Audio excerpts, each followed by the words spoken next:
அனைவருக்கும் வணக்கம். நான் படித்து ரசித்த கதையை நீங்களும் படித்து கேட்டு மகிழுங்கள். கதை பிடித்திருந்தால் அனைவருக்கும் பகிருங்கள். யமுனாவிற்கு திருமணமாகி 3 மாதங்கள் ஆகியிருந்தது. காலையில் வீட்டில் வேலைகளை முடித்துவிட்டு சமையலறையில் பாத்திரம் கழுவி கொண்டிருந்த யமுனா பாத்திரத்தை அப்படியே போட்டுவிட்டு தன்னுடைய அம்மா சாரதாவுக்கு ஃபோன் செய்தாள். ஹலோ அம்மா என்றாள் யமுனா. சொல்லுமா, எப்படி இருக்க? எல்லாரும் நல்லா இருக்காங்களா என்றார் சாரதா. எல்லாரும் நல்லா தான் இருக்காங்கம்மா என்றாள் யமுனா. இருவரும் சில நிமிடங்கள் சாதாரணமாக பேசிக் கொண்டிருந்தனர். அதே நேரத்தில் ஹாலில் டிவி பார்த்து கொண்டிருந்த யமுனாவின் மாமியார் அமுதா நாடகத்தை பார்த்து சத்தமாக பேச ஆரம்பித்தார். இந்த பொண்ணு இப்படி மோசமா நடந்துக்கிறது, இதெல்லாம் உருப்படவே உருப்படாது, உடம்பு முழுக்க விஷம் என்று நாடகத்தில் வரும் வில்லி கேரக்டரை திட்டிக் கொண்டிருந்தார். அவருடைய குரல் போனின் மறுமுனையில் இருந்த சாரதாவுக்கும் தெளிவாக கேட்டது. என்னம்மா, ஓ மாமியார் இன்னைக்கும் நாடகத்தை பார்த்து பேசிட்டு இருக்காங்களா என்றார் சாரதா. ஆமாம்மா, தினமும் ஏதாவது ஒரு விஷயத்தை பிடிச்சுக்கிட்டு புலம்பிக்கிட்டே இருப்பாங்க என்றாள் யமுனா. சில நொடிகள் அமைதியாக இருந்த சாரதா, சரி அதை விடு, உன் வாழ்க்கை எப்படி போகுது என்று கேட்டார். ஏற்கனவே சொன்னேன்ல, அதேதான், எதை செய்தாலும் குற்றம், என்னால முடியல என்றாள். நீ இதை பற்றி மாப்பிள்ளை அசோக் கிட்ட சொன்னியா? அவர் என்ன சொல்றாரு என்றார் சாரதா. யமுனா ஒரு ஏமாற்றமான சிரிப்பை சிரித்தாள்.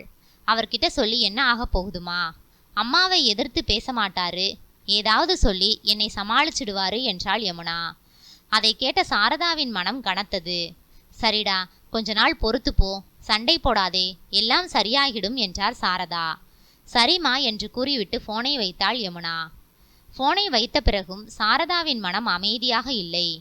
என் பொண்ணு உண்மையிலேயே சந்தோஷமா இருக்காளா, இல்லை நான் கவலைப்படக்கூடாதுன்னு இன்னும் நிறைய விஷயங்களை மனசுக்குள்ளேயே வைத்திருக்கிறாளா என்ற எண்ணம் அவரை வாட்டியது. மறுபுறம் யமுனா ஆழமாக ஒரு பெருமூச்சு விட்டுவிட்டு மீண்டும் சமையலறையில் பாத்திரத்தை கழுவ சென்றாள். அவளுடைய முகத்தில் அமைதி இருந்தாலும் மனதில் பல சொல்லப்படாத கவலைகள் நிறைந்திருந்தன. ஒரு நாள் காலையில் தூரத்து உறவினர் ஒருவரின் திருமணத்திற்கு செல்ல அனைவரும் தயாராகி கொண்டிருந்தனர். யமுனா அழகான ஒரு சுடிதார் அணிந்து லேசான மேக்கப்புடன் ஹாலுக்கு வந்தாள். கையில் பை, முகத்தில் புன்னகையுடன் கிளம்பி தயாராக நின்றாள். அவளை பார்த்த அவளுடைய மாமியார் அமுதா நெற்றியை சுருக்கினார். என்னம்மா, கல்யாணத்துக்கு போறோம், புடவை கட்ட வேணாமா? போய் பட்டுப்புடவையை மாத்திட்டு வா என்றார். யமுனா அமைதியாக, அத்தை, இது கொஞ்சம் தூரத்து உறவினர் கல்யாணம் தானே, அங்க போறதுக்கே 1.5 மணி நேரம் ஆகும், திரும்ப வர்றதுக்கும் அதே நேரம் ஆகும், அவ்வளவு நேரம் பட்டுப்புடவையில் இருக்கிறது ரொம்ப கஷ்டமா இருக்கும், அதனால தான் சுடிதார் போட்டேன் என்றாள். அமுதாவின் முகம் மாறியது. நான் சொல்றத கேளுமா, கல்யாணத்துக்கு பட்டுப்புடவை தான் கட்டணும், அதுதான் மரியாதை, போய் மாத்திட்டு வா என்று கட்டளையிடும் தொனியில் சொன்னார். எதுவும் பேசாமல் யமுனா அறைக்குள் சென்றாள். அங்கே கிளம்பி கொண்டிருந்த அசோக்கிடம் கோபமாக பேசினாள். ஏங்க, உங்ககிட்ட தானே கேட்டேன் புடவை கட்டவா சுடிதார் போடவான்னு, நீங்க தானே சுடிதார் போட்டுக்கோன்னு சொன்னீங்க, இப்ப பாருங்க உங்க அம்மா பட்டுப்புடவை தான் கட்டணும்னு சொல்றாங்க, போங்க நீங்களே போய் உங்க அம்மா கிட்ட பேசுங்க என்றாள். அசோக் ஒரு கணம் அமைதியாக நின்றான். என்ன சொல்வது என்று தெரியாமல் தவித்தான். சிறிது நேரம் கழித்து, அம்மா சொன்னா ஏதாவது காரணத்தோட தான் சொல்லியிருப்பாங்க, சரி புடவையை கட்டிடு, எதுக்கு வீணா வாக்குவாதம் பண்ணணும் என்றான். அந்த பதில் யமுனாவுக்கு மேலும் கோபத்தை ஏற்படுத்தியது. எல்லாத்துலேயும் அவங்க சொல்றதுதான் முடிவா இருக்கணுமா? உங்களுக்குன்னு ஒரு கருத்தே இல்லையா? நான் என்ன ட்ரெஸ் போட்டுக்கணும்னு கூட நானே முடிவு பண்ணக்கூடாதா என்று கேட்டாள். அசோக் அமைதியாக நின்றான். நான் கல்யாணத்துக்கே வரலை என்று சொல்லிவிட்டு கட்டிலில் சென்று படுத்துக்கொண்டாள். அசோக் மெதுவாக அவள் அருகில் அமர்ந்தான்.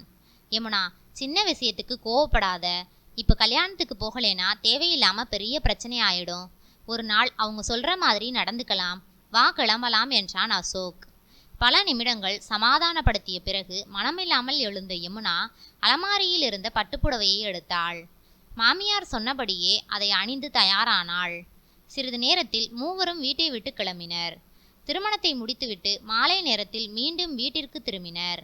வீட்டிற்கு வந்த யமுனாவின் முகத்தில் சோர்வு தெரிந்தது. ஆனால் அவளுடைய மனதில் இருந்த சோர்வு அந்த நீண்ட பயணத்தினால் அல்ல, தன்னுடைய விருப்பத்திற்கு இந்த வீட்டில் மதிப்பே இல்லையோ என்ற எண்ணம்தான் அவளின் மனதை அதிகமாக வலிக்க வைத்தது. திருமணத்திற்கு சென்று வந்த அந்த நாளுக்கு பிறகு யமுனா ஒரு முடிவெடுத்தாள். அம்மா சொன்ன மாதிரி கொஞ்ச நாள் பொறுமையா இருப்போம், அத்தை சொல்ற வேலை எல்லாத்தையும் சரியா செஞ்சா அவங்களும் ஒரு நாள் என்னை புரிஞ்சுக்குவாங்க, என்னோட உணர்வுகளுக்கும் மதிப்பு கொடுப்பாங்க என்று தனக்குத்தானே சொல்லி கொண்டாள். அதன் பிறகு வீட்டில் எந்த வேலையையும் யாரும் சொல்லும் முன்பே செய்து முடிக்க ஆரம்பித்தாள். அதிகாலையிலேயே எழுந்து வீட்டு வாசல் கூட்டுவது, கோலம் போடுவது, காலை உணவு செய்வது, பாத்திரம் கழுவுவது, வீட்டை சுத்தம் செய்வது, துணி துவைத்து காய வைப்பது, மதிய சமையல், மாலை டீ, இரவு உணவு எல்லாவற்றையும் நேரம் தவறாமல் செய்து முடித்தாள். தன்னுடைய மாமியார் சொல்லும் ஒவ்வொரு வேலையையும் மறுப்பு சொல்லாமல் செய்தாள். ஆனால் அவள் எவ்வளவு முயற்சி செய்தாலும் அமுதாவின் பார்வை மட்டும் மாறவே இல்லை. ஒரு நாள் பக்கத்து வீட்டு பெண் ஒருவர் வாசல் வழியாக வந்தார். அப்போது அமுதாவிடம், என்ன அக்கா, நல்லா இருக்கீங்களா என்றார். இருக்கேம்மா, என்ன பண்ணுறது, வீட்டில் வேலை ஒன்றும் சுத்தமாக நடக்க மாட்டேங்குது, நானே எல்லாத்தையும் பார்த்துக்கணும் என்று சலிப்புடன் சொன்னார். சமையலறையில் இருந்த யமுனாவின் காதில் அந்த வார்த்தைகள் தெளிவாக விழுந்தன. யமுனா அமைதியாக இருந்து விட்டாள். அடுத்த நாள் காய்கறி வாங்க கடைக்கு போன போதும் எதிரில் தெரிந்த இன்னொரு பெண்ணிடம், இப்போ இருக்கிற பொண்ணுங்களுக்கெல்லாம் வீட்டு வேலைனா என்னன்னே தெரியாது, எல்லாத்தையும் சொல்லி சொல்லி தான் செய்ய வைக்கணும் என்றார். அப்போது யமுனா பக்கத்து கடையில் காய் வாங்கி கொண்டிருந்தாள். மாமியார் பேசிய அந்த வார்த்தைகள் அவளுடைய மனதை கத்தியால் குத்தியது போல இருந்தது. நான் எவ்வளவு வேலைகளை செய்கிறேன், அதெல்லாம் அவங்களுக்கு தெரியலையா, இல்ல தெரிஞ்சும் ஏத்துக்க மனசில்லையா என்று மனதுக்குள் உடைந்து போனாள். நாட்கள் செல்ல செல்ல அவள் செய்யும் வேலைகள் அதிகரித்தன. ஆனால் அவளுக்கு கிடைத்த பாராட்டு மட்டும் பூஜ்யமாகவே இருந்தது. குறை சொல்ல வேண்டிய இடத்தில் மட்டும் மாமியார் ஒருபோதும் தவறவில்லை.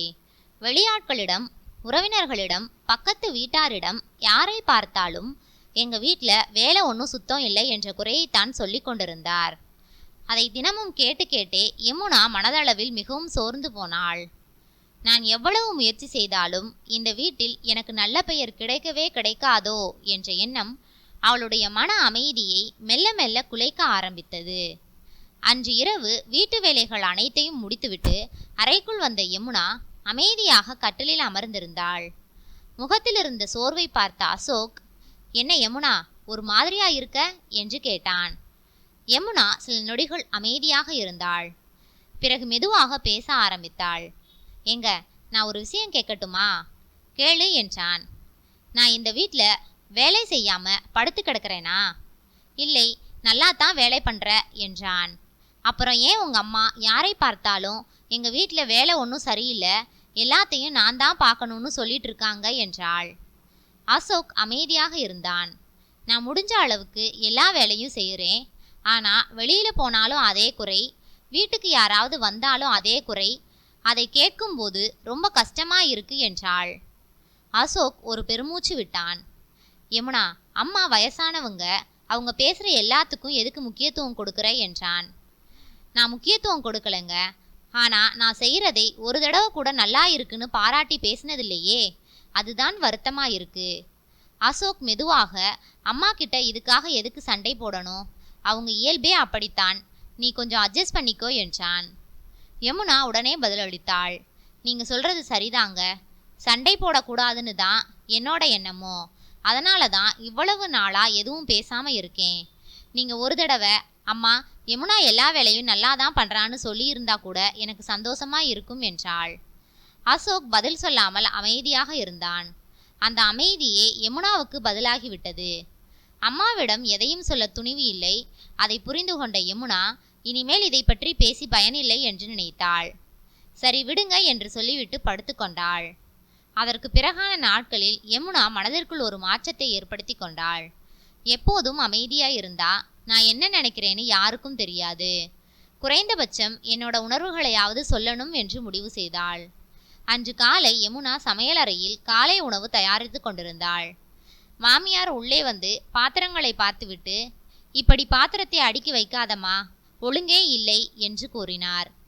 முன்பை போல அமைதியாக இல்லாமல் யமுனா மெதுவாக பேச ஆரம்பித்தாள். அத்தை, நான் இப்படித்தான் அடுக்கி வைப்பேன், இப்படி வச்சாதான் பாத்திரத்தை எடுத்து பயன்படுத்துறதுக்கு சுலபமா இருக்கும், நான் தானே சமையல் செய்கிறேன் என்றாள். நான் சொல்ற மாதிரி செய் என்றார் அமுதா. யமுனா அமைதியாகவே, நீங்க சொல்றதை எதிர்க்கல அத்தை, ஆனா நான் ஏன் இப்படி செய்தேன்னு ஒரு காரணம் இருக்கு, அதை மட்டும் கேளுங்க என்றாள். அமுதா மருமகளை முறைத்து பார்த்தார். நான் என்ன பண்ணாலும் அதுக்கு பின்னாடி ஒரு காரணம் இருக்கும். நான் வேணும்னு தப்பா எதுவும் செய்ய மாட்டேன். அதனால நான் என்ன சொல்ல வரேன்னு ஒரு நிமிஷமாவது கேட்டா நல்லா இருக்கும் என்றாள் யமுனா. அமுதா பெரிதாக எதுவும் பேசாமல் சமையலறையை விட்டு வெளியே சென்றார். அடுத்த நாள் வீட்டை துடைத்து கொண்டிருந்த யமுனாவிடம் அந்த மூளையெல்லாம் ஒழுங்கா சுத்தம் பண்ணவே இல்லை என்று கூறினார் அவளுடைய மாமியார் அமுதா. உடனே, அத்தை, அந்த இடத்தை முதலையே சுத்தம் பண்ணிட்டேன், நல்லா பாருங்க, ஏதாவது சொல்லணும்னு சொல்லாதீங்க என்றாள் யமுனா. இப்படியாக அமுதா எப்போது குறை சொன்னாலும் யமுனா அமைதியாக தன்னுடைய தரப்பையும் விளக்க ஆரம்பித்தாள். நான் ஏன் அப்படி செய்தேன், என்ன காரணத்திற்காக அந்த முடிவை எடுத்தேன் என்பதை பொறுமையாக சொல்ல முயன்றாள். சில நேரங்களில் நான் செய்கிறதும் சரிதான அத்தை என்று தன்னை நியாயப்படுத்தி கொண்டாள். சில நேரங்களில் நீங்க என்னோட பக்கத்துல இருந்தும் என்னோட மனசை புரிஞ்சுக்க முயற்சி பண்ணல என்று வருத்தத்தையும் வெளிப்படுத்தினாள். ஆனால் யமுனா எவ்வளவு விளக்கம் கொடுத்தாலும் அமுதாவின் மனநிலை பெரிதாக மாறவில்லை. அவருக்கு அது விளக்கம் போல தெரியவில்லை, எதிர்த்து பேசுவது போலதான் தோன்றியது. அதனால் இருவருக்கும் இடையே சிறு சிறு கருத்து வேறுபாடுகள் உருவாக ஆரம்பித்தன. யமுனா தனது உணர்வுகளுக்கு மதிப்பு கொடுக்க வேண்டும் என்று பேசினாள். அமுதா மருமகள் அதிகமாக பதில் பேச ஆரம்பித்து விட்டாள் என்று நினைக்கத் தொடங்கினார். இதுவே அவர்களுக்கிடையேயான உறவில் அடுத்த கட்ட விரிசலுக்கான தொடக்கமாக மாறியது. நாட்கள் நகர்ந்து கொண்டே இருந்தன. ஒரு நாள் ஞாயிற்றுக்கிழமை அசோக்கும் யமுனாவும் கோவிலுக்கு செல்ல தயாராகி கொண்டிருந்தனர். வாசலுக்கு வந்த யமுனாவை பார்த்த அமுதா, வெளியில சுத்துறதுக்கு மட்டும் நேரம் கிடைக்குது, வீட்டில் இருக்கிற வேலையெல்லாம் முடிச்சுட்டு தானே கிளம்புற என்று கேட்டார். யமுனா ஏற்கனவே எல்லா வேலைகளையும் முடித்திருந்தாள். ஆனாலும் அந்த ஒரு வார்த்தை அவளுடைய உற்சாகத்தை குறைத்து விட்டது. அவள் பதில் சொல்லாமல் கிளம்பி சென்றாள். மற்றொரு நாள் இருவரும் உணவகத்திற்கு செல்ல கிளம்பினர். அப்போது அமுதா, வெளியில போய் காசு செலவு பண்றதுக்கு பதிலா வீட்டிலேயே சாப்பிட்டா நல்லா இருக்காதா என்ன என்றார். அதை கேட்டதும் யமுனா அமைதியாகி விட்டாள். பைக்கில் ஏறிய பிறகும் அவள் எதுவும் பேசவில்லை. என்னாச்சு யமுனா என்று கேட்டான் அசோக். ஒண்ணுமில்லை என்று மட்டும் கூறிவிட்டு வேடிக்கை பார்த்து கொண்டிருந்தாள். இன்னொரு முறை உறவினர் வீட்டிற்கு கிளம்பி கொண்டிருந்த போது, அங்க போனதும் ரொம்ப நேரம் உட்கார்ந்துட்டு இருக்காத, வீட்டுக்கு சீக்கிரமா வந்துடு என்று கூறினார். அந்த வார்த்தை யமுனாவின் மனதில் ஒரு சுமையை ஏற்படுத்தியது. இப்படியே ஒவ்வொரு முறையும் வெளியே செல்லும் போதும் ஏதாவது ஒரு அறிவுரை, ஏதாவது ஒரு குத்தலான வார்த்தை மாமியாரிடமிருந்து வந்து கொண்டே இருந்தது. அதனால் வெளியே செல்லும் மகிழ்ச்சி தொடங்கும் முன்பே யமுனாவின் மனநிலை மாறிவிடும். எங்கே சென்றாலும் மாமியார் சொன்ன வார்த்தைகளே அவள் மனதில் சுற்றி கொண்டிருக்கும். அதை கவனிக்கும் அசோக், வெளியில வந்திருக்கோம், சந்தோஷமா இரு என்று சொல்வான். ஆனால் யமுனாவால் உடனடியாக இயல்பு நிலைக்கு வர முடியாது. வீட்டை விட்டு வெளியே வந்த பிறகும் வீட்டில் நடந்த விஷயங்கள் தான் என்னை விடமாட்டேங்குதே என்று மனதிற்குள் நினைத்து கொள்வாள். அப்படியே ஒவ்வொரு வெளியூர் பயணத்திலும் மாமியாரின் வார்த்தைகள் வந்து விழுந்து அது யமுனாவின் நிம்மதியையும் மகிழ்ச்சியையும் கொஞ்சம் கொஞ்சமாக குறைத்து கொண்டே இருந்தன. அவர் பேசிய வார்த்தைகள் அவள் மன அமைதியை குலைத்து அவளை வேதனைக்கு உள்ளாக்கின. திருமணமானதிலிருந்து மாதம் ஒரு முறையாவது அம்மா வீட்டிற்கு சென்று தங்கிவிட்டு வருவது யமுனாவின் வழக்கமாக இருந்தது. திருமணமாகி 6 மாதங்கள் ஆகியிருந்த நிலையில் அவள் சில முறை அம்மா வீட்டிற்கு சென்று வந்திருந்தாள். ஒவ்வொரு முறை கிளம்பும் போது மாமியாரிடமிருந்து ஏதாவது ஒரு வார்த்தை, ஏதாவது ஒரு முகசுளிப்பு, ஏதாவது ஒரு குறை கண்டிப்பாக வந்துவிடும். அதனால் அம்மா வீட்டிற்கு செல்லும் சந்தோஷம் கூட யமுனாவுக்கு முழுமையாக இருக்காது. அன்றும் யமுனா தன்னுடைய துணிகளை ஒரு சிறிய பையில் எடுத்து வைத்து கொண்டிருந்தாள். அதை பார்த்த அவளுடைய மாமியார், என்ன அம்மா வீட்டுக்கு கிளம்பிட்டியா என்றார். ஆமா அத்தை, 2 நாள்ல வந்துடுவேன் என்றாள். அமுதாவின் முகம் உடனே மாறியது. எதுக்குமா இப்படி எதுக்கெடுத்தாலும் அம்மா வீட்டுக்கே போயிட்டு இருக்க? இங்க இருக்கிற வீட்டு வேலையை யார் பார்க்கறது? கல்யாணம் ஆன பிறகும் அடிக்கடி அம்மா வீடு போறது நல்லா இருக்காது என்றார். அந்த வார்த்தைகள் பல மாதங்களாக மனதிற்குள் அடக்கி வைத்திருந்த காயங்களை கீறின.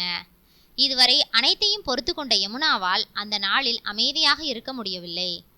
அத்தை, நான் மாதம் ஒரு தடவை தான் அம்மா வீட்டுக்கு போறேன், அதுவும் ஒரு நாள் இருந்துட்டு வந்துடுறேன், அது கூட உங்களுக்கு பிரச்சனையா என்றாள். கல்யாணம் ஆன 6 மாசத்துல எத்தனை தடவை போயிருக்கேன்னு உனக்கே தெரியாதா என்றார் அமுதா. அந்த வார்த்தைகள் யமுனாவின் பொறுமையை மேலும் உடைத்தது. நான் இங்க எந்த வேலையும் செய்யாம போறேனா என்ன? காலையிலிருந்து இரவு வரைக்கும் இந்த வீட்டுக்காகத்தான் ஓடிட்டு இருக்கேன். ஆனா நான் என்ன செஞ்சாலும் உங்களுக்கு குறைதான் என்றாள். இப்போ எல்லாத்துக்கும் எதிர்த்து பதில் பேசுற அளவுக்கு வந்துட்டியா என்றார் அமுதா. எதிர்த்து பேசல அத்தை. இத்தனை நாளா நான் மனசுக்குள்ள வச்சிருந்ததைத்தான் சொல்றேன் என்றாள். அவளுடைய கண்கள் கலங்க ஆரம்பித்தன. நான் என்ன செஞ்சாலும் குறை, என்ன சமைச்சாலும் குறை, வெளியில போனாலும் குறை, அம்மா வீட்டுக்கு போனாலும் குறை. நான் என்னதான் பண்ணணும்? இந்த வீட்டில் நான் சிரிச்சு பேசுறது கூட எனக்கு பயமா இருக்கு என்றாள் யமுனா. அமுதாவும் கோபமாக, யமுனா, நீ எவ்வளவு பேசினாலும் என் வீட்டில் என் விருப்பப்படி தான் நடக்கும் என்று சத்தமாக கூறினார். இருவருக்கும் இடையே கடுமையான வாக்குவாதம் ஏற்பட்டது. அந்த சத்தத்தை கேட்ட அசோக் வெளியே வந்தான். ஆனால் யாருடைய பக்கமும் நிற்காமல், சரி, இப்போ இதை விடுங்க என்று மட்டும் கூறினான். அந்த வார்த்தை யமுனாவுக்கு எந்த ஆறுதலையும் தரவில்லை. கண்ணீரை அடக்கி கொண்டு தன்னுடைய பையை எடுத்துக்கொண்டு வீட்டை விட்டு வெளியேறினாள். அம்மா வீட்டிற்கு சென்றதும் வாசலில் நின்றிருந்த சாரதா மகளை பார்த்தவுடனே ஏதோ நடந்திருக்கிறது என்பதை புரிந்து கொண்டார். என்னம்மா, என்ன ஆச்சு என்று கேட்டவுடன் யமுனாவால் தன்னை கட்டுப்படுத்தி கொள்ள முடியவில்லை. அம்மாவை கட்டிப்பிடித்தபடியே கதறி அழ ஆரம்பித்தாள். என்னம்மா, ஏன் அழற என்றார் சாரதா. என்னால் முடியலம்மா. நான் என்ன செஞ்சாலும் அவங்களுக்கு குறைதான். என்னால் அந்த வீட்டில் நிம்மதியாக ஒரு நாள் கூட இருக்க முடியலை என்று அழுதபடியே கடந்த 6 மாதங்களாக மனதில் தேக்கி வைத்திருந்த வேதனைகள் அனைத்தையும் ஒன்றன் பின் ஒன்றாக அம்மாவிடம் கொட்டி தீர்த்தாள். மகளின் கண்ணீரை பார்த்த சாரதாவின் கண்களும் கலங்கின. அவள் முதுகை மெதுவாக தடவியபடி மகளின் மனவேதனையை அமைதியாக கேட்டுக்கொண்டிருந்தார். அம்மா வீட்டில் 2 நாட்கள் இருந்துவிட்டு கிளம்பினாள். அவளுடைய அம்மா சொன்ன வார்த்தைகள் யமுனாவின் மனதில் ஆழமாக பதிந்திருந்தன. யமுனா, எல்லா பிரச்சனைக்கும் உடனே பதில் சொல்ல வேண்டிய அவசியமில்லை. நிதானமா யோசி. ஒவ்வொரு பிரச்சனைக்கும் ஒரு தெளிவான முடிவு இருக்கும். யாரையும் மாற்ற முயற்சி பண்ணாத. நீ எப்படி நடந்து கொள்ளணும்னு நீயே முடிவு பண்ணு. உன் மன நிம்மதியை யாரிடமும் ஒப்படைக்காதே. அந்த வார்த்தைகளையே மனதில் வைத்துக்கொண்டு யமுனா மீண்டும் தன் வீட்டிற்கு திரும்பினாள். அன்று முதல் அவள் எடுக்கும் ஒவ்வொரு முடிவையும் நிதானமாக யோசித்து எடுக்க ஆரம்பித்தாள். முன்பு போல ஒவ்வொரு வார்த்தைக்கும் உணர்ச்சி வசப்பட்டு பதில் சொல்லவில்லை. மாமியார் குறை சொன்ன சில சந்தர்ப்பங்களில் அமைதியாக இருந்தாள். அந்த அமைதிக்குள் கோபம் இல்லை, தெளிவு இருந்தது. ஒரு நாள் ஷாப்பிங் சென்றுவிட்டு அவள் தனக்காக அழகான சுடிதார் ஒன்றை வாங்கி வந்தாள். உடனே மாமியார் அமுதா, எப்ப பார்த்தாலும் வீண் செலவு, புடவை வாங்கினா கூட ஏற்றுக்கொள்ளலாம், இதை போய் வாங்கியிருக்கிறாள் என்று கத்தினார். யமுனா மிகவும் அமைதியாக, அத்தை, வீட்டை பற்றிய விஷயம்னா நீங்க சொல்றதை கேட்கிறேன். ஆனா இது என்னோட தனிப்பட்ட முடிவு. எதை வாங்க வேண்டும், எதை போட வேண்டும் என்பது என்னுடைய முடிவு. அதில் யாரும் தலையிட முடியாது. இனி நான் என்னோட விருப்பப்படிதான் செய்வேன் என்று மரியாதையாகவும் உறுதியாகவும் கூறினாள். அந்த வார்த்தையில் கோபம் இல்லை, அவமரியாதையும் இல்லை. ஆனால் ஒரு தெளிவான எல்லை இருந்தது. அதேபோல் அசோக் தன்னுடைய அம்மாவுக்காக ஏதாவது செய்தால் முன்பு போல ஏன் இப்படி செய்றீங்க என்ற கேள்வி கேட்பதை நிறுத்திவிட்டாள்.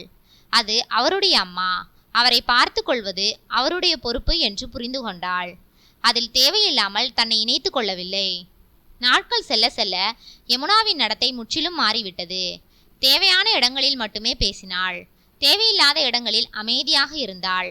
தன்னுடைய எல்லைகளை தெளிவாக கூறினாள். மற்றவர்களின் எல்லைகளையும் மதித்தாள். இந்த மாற்றத்தை பார்த்த அமுதா ஒரு நாள் தனக்குத்தானே, அம்மா வீட்டுக்கு போயிட்டு வந்ததுக்கு அப்புறம் ரொம்பவே மாறிட்டாளே என்று முணுமுணுத்து கொண்டார். முன்பு ஒவ்வொரு வார்த்தைக்கும் விளக்கம் கொடுத்த யமுனா இப்போது சிரித்தபடியே அமைதியாக கடந்து செல்வது, தேவையான இடத்தில் மட்டும் உறுதியாக பேசுவது மாமியாரால் தாங்கிக் கொள்ள முடியவில்லை. அதுவே அவருடைய மன அமைதியை குலைக்க ஆரம்பித்தது. ஆனால் இந்த முறை யமுனா அதை பற்றி கவலைப்படவில்லை. ஏனென்றால் அவள் ஒரு உண்மையை புரிந்து கொண்டிருந்தாள். மாமியாரை மாற்றுவது என்னுடைய வேலை இல்லை. அவர் என்னை பற்றி யாரிடம் குறை சொன்னாலும் பரவாயில்லை. நான் எப்படி நடந்து கொள்ள வேண்டும் என்பது என்னுடைய முடிவு. என்னுடைய முடிவுகளில் யாரும் தேவையில்லாமல் தலையிட முடியாது என்ற தெளிவு அவளுக்குள் வேரூன்றி இருந்தது. அந்த தெளிவுதான் பல மாதங்களாக தொலைந்து போயிருந்த அவளுடைய மன நிம்மதியை மீண்டும் அவளிடம் கொண்டு வந்து சேர்த்தது. அதன் பிறகு மாமியார் அமுதாவுக்கு நிம்மதியில்லாமல் போயிருந்தது. அது யமுனாவின் செயல்களால் அல்ல, தன்னுடைய எண்ணங்களாலும் எல்லாவற்றையும் கட்டுப்படுத்த வேண்டும் என்ற மனநிலையாலும் தன்னுடைய செயல்பாடுகளாலும் ஏற்பட்ட விளைவு. ஆனால் யமுனா முதன்முறையாக பயமில்லாமல், குற்ற உணர்வில்லாமல் மனநிம்மதியுடன் வாழ ஆரம்பித்தாள். நன்றி. கதை பிடித்திருந்தால் லைக் பண்ணுங்க, ஷேர் பண்ணுங்க, சப்ஸ்கிரைப் பண்ணுங்க. உங்களுடைய கருத்துக்களை கமெண்ட் பாக்ஸில் தெரிவிக்கவும். தங்கள் ஆதரவிற்கு நன்றி.